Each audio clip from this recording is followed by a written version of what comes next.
Bonjour, c'est Charlotte Aubert, je travaille pour le développement de projets agrivoltaïques chez Akuo et voici le lexique agrivoltaïque. Tout d'abord, commençons par définir ce qu'est l'agrivoltaïsme. Donc l'agrivoltaïsme a été défini lors de la promulgation de la loi APER en 2023. C'est la loi des accélérations de la production des énergies renouvelables. Elle a défini et approfondi la définition qui avait été faite par l'ADEME en 2021.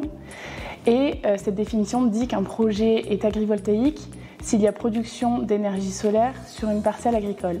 Une installation agrivoltaïque doit également apporter des services directs à la parcelle, améliorer le potentiel agronomique, lutter contre les aléas climatiques, améliorer le bien-être animal et s'adapter au changement climatique.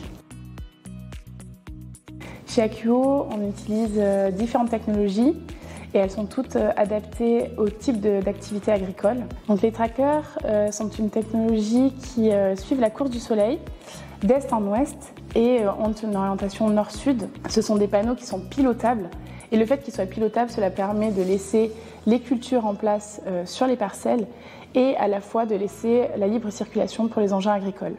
L'espacement entre chaque rangée de panneaux est définie également avec l'exploitant agricole en fonction de ses outils.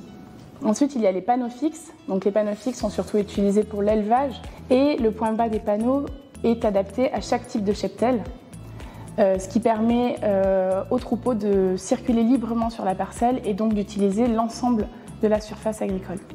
Les ombrières sont des technologies qui sont surélevées et qui sont plus hautes et qui permettent donc l'implantation de projets arboricoles.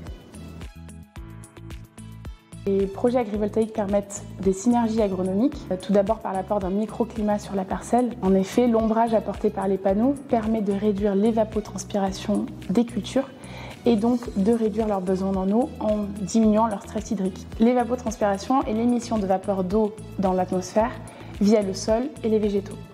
Cet apport de microclimat sur la parcelle permet donc aux cultures d'être plus résilientes face au changement climatique et donc de lutter contre des années de sécheresse comme on a pu le voir en 2022.